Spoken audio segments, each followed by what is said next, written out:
So I have only ever done one recommendation video, and I've been on BookTube for 3 years, and I feel like I should have more recommendation videos. And this year was a really, really good reading year for me. Not only have I read more books in this year than I have probably read in any other year in my life, but I've also read an exceptionally high number of really good books. So I thought this is the year. This is the year to do another recommendation list. So I'm actually going to do 2 of these videos because I did read so many books and I read so many good books. I didn't feel like I could put them all on one list. So in this video, I'm just going to do my recommendations from the books I read between January and June. So the first 6 months. And then after the first of the year, I'll come back and I'll do a second video from the books that I read between June and the end of the year. So the first book on my list is The Curious Incident of the Dog in the Nighttime by Mark Haddon. It's 240 pages. And I read this one on Kindle, but I also did it on audiobook. It's about a boy who is autistic, and he finds his next door neighbor's dog murdered, and he really loved the dog, and he finds it dead with like some kind of gardening tool sticking out of it. So he decides that he's going to investigate the murder of this dog and try to find out who the killer is. And what we are reading is his written record of his investigation. So it sounds like this book is going to be really fun and maybe even funny. And it was those things in the beginning, at least somewhat in the beginning. But the longer you read the book, the more serious the book became. And by the end of the book, it was very, very serious. And the ending made me cry. It wasn't sad necessarily, but it was moving. It was moving, and it just got so serious, and it just kind of felt like it came out of nowhere. But absolutely amazing book. I completely recommend it, especially if you don't read that kind of a book, but you do want to try something different. The next book on my list is West of Eden by Harry Harrison. It comes in at 483 pages. And I will tell you, this is now one of my all-time favorite novels. This book is incredible. If you have not read it, in my opinion, it's a must read. If you're a science fiction fan, this is a must read. I think even someone who is not super into science fiction could enjoy this. So in this book, the comet that wiped out the dinosaurs didn't happen. The comet or asteroid.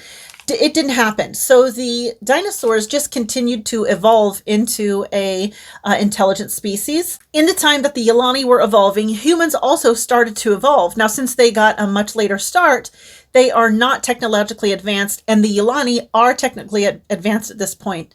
Humans are more of a nomadic type of species. They live in like small tribes or clans, and they are nomadic. They move around depending on the hunting that's available in the area and the weather.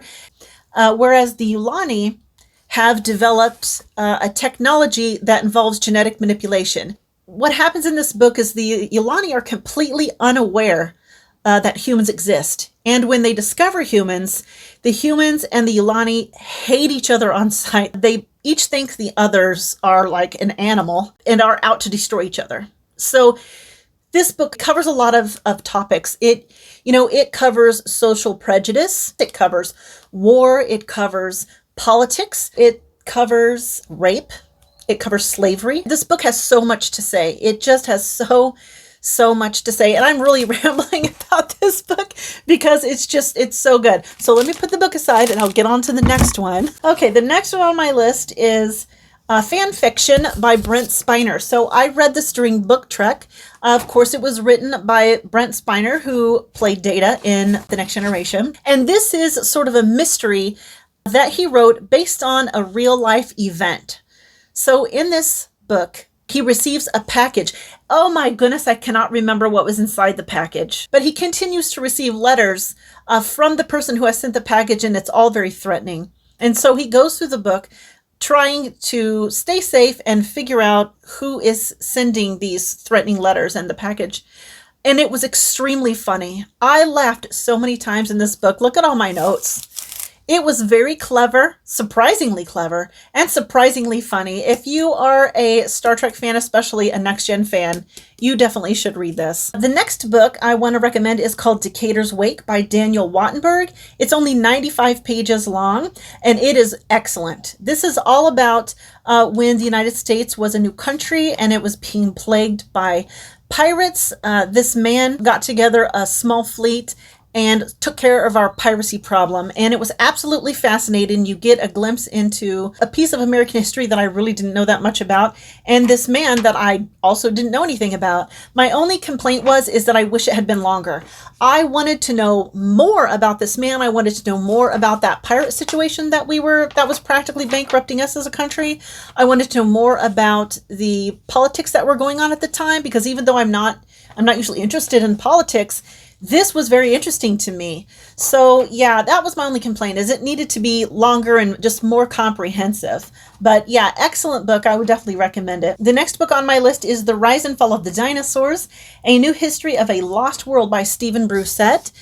And obviously this book is all about dinosaurs and the information that we know about dinosaurs so far. I really, really enjoyed this book, and it was the first dinosaur book I read this year. And it started me on a whole dinosaur rampage to where I just read a number of dinosaur books and plan to continue that into the next year. But the thing that I think I like most about this is it's up to date. It's a newer book, so it has, the latest information, and it's laid out in a way that's very easy to understand and to visualize. So if you've never really read a book like this, but you're interested, this is an excellent place to start. The next book on my list is The Great Fossil Enigma, The Search for the Conodont Animal by Simon J. Nell. Okay, so this book is a little bit different than the other books that cover these subjects. So the author decided, instead of focusing on the information, he wanted to focus on the interactions between the scientists who studied the Conodont animal over the years. And I will tell you, this is probably my favorite nonfiction book that I read this year. The things these scientists, the conflicts that they engaged in, if you can call them conflicts, I mean, they were, but they really weren't. If wars could be fought the way these scientists were arguing, they didn't have these knockdown, drag out, screaming matches. They would write papers to try to disprove the other person's hypothesis.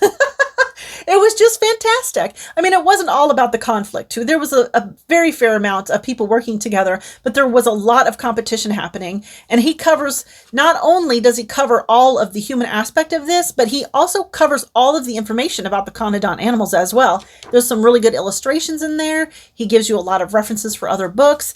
And it was my favorite nonfiction for this year. I highly recommend it. The next book on my list is Beowulf, author unknown. This is the verse translation of Beowulf. It's the Penguin Blackbird, of course. I had never read this. So I buddy read this with Scott Danielson, absolutely loved it. Couldn't believe how good this was. So I did have to stop and look some things up. The notes in this, though, were like a savior for me, because I definitely read all of the notes and even looked up a few extra things just to give myself some better historical context. But yeah, this was amazing. If you've never read it, I would say you definitely have to. And here comes Ninja Kitty trying to get down in my lap. I have a cat shelf up here right above my desk. Come on, kitty. Okay, we've got the Ninja Kitty now. So the next recommendation I have is A Hell of a Woman by Jim Thompson. It's 201 pages. So I discovered Jim Thompson this year. He writes these really trashy noir type novels, and I absolutely love them. I've read 4 of them now, but I think this one was my favorite, and it has a really cool cover, which you should be seeing here. And it's about a woman who checks into a hotel, and this bellhop who, finds her very attractive. And they get all intertwined in this murder and some theft of some money and stuff. It's a whole thing. But it was really, really good if you love those trashy noir type of novels. The next one on my list is Brain Eater Jones by Stephen... I'm probably going to butcher this name. Kozanowski, but you should be seeing the cover here. It's 330 pages. So this book was so much fun. I would not have picked this up just on my own. I listened to it on audiobook. The book opens with a man who just wakes up. He wakes up doesn't remember who he is or how he got where he's at, but knows he's a zombie. And in this book, being a zombie is a normal part of life. It just so happened that so many years ago, people started coming back from the dead as zombies with choppy memories or no memories. And humans look down on the zombies and they kind of live in their own area of town. And he does not know who killed him. He knows he has been killed because he has a bullet hole in him. And he kind of ends up becoming this sort of private eye for the zombie community and solving cases for them, at the same time looking for his own killer and also just trying to figure out who he is. And this book was a lot of fun, and I really recommend it if you are into that kind of a book. The next one is An Unattractive Vampire by Jim McDaniel. It's 309 pages. This is about a vampire who, when we first meet him, it is about 300 years ago, and he's in a Puritan village. And he has a group of worshippers. And I won't tell you what happens so I don't spoil anything, but something happens and he gets buried underground, and he's underground for 300 years. And when he is able to rise from the ground, he finds that the world has changed entirely. And he discovers that vampires have become a watered-down version of what he thinks a vampire ought to be, because vampires are supposed to be hideous and very evil, and they are supposed to be terrifying to humans. But the vampires that are around today don't have anywhere near the level of power that he has, and they're all beautiful, and none of them are evil. They're just sort of in this gray area. And he goes on a mission to find out who has turned vampires into these weakened, versions of what they ought to be. And it was absolutely hilarious. And I think part of what made it even more funny was that the author is clearly British, but the book takes place in the United States, and he is writing American characters, and he's trying to use American vernacular, and he doesn't always succeed. And it just makes the book that much funnier. So yeah, that book was super fun. Another one I would like to recommend is Squeak by Vera Valentine. And it's a short story. It's only 54 pages, and it's erotica. It's erotica that I thought was hilarious. And it's not like super dirty or anything like some of the erotica that I read. It's pretty tame. It's pretty mild. But this is about a girl who meets two men, and the two men are in a relationship. And they are actually balloon people. They can shapeshift back and forth between human and their balloon forms. It is a riot to read. The next one is The Mummy's Foot by, oh gosh, I don't remember how to pronounce this. Let's see. Théophile Gautier? I had looked this up before, so I'd remember how to pronounce it, and I have now forgotten.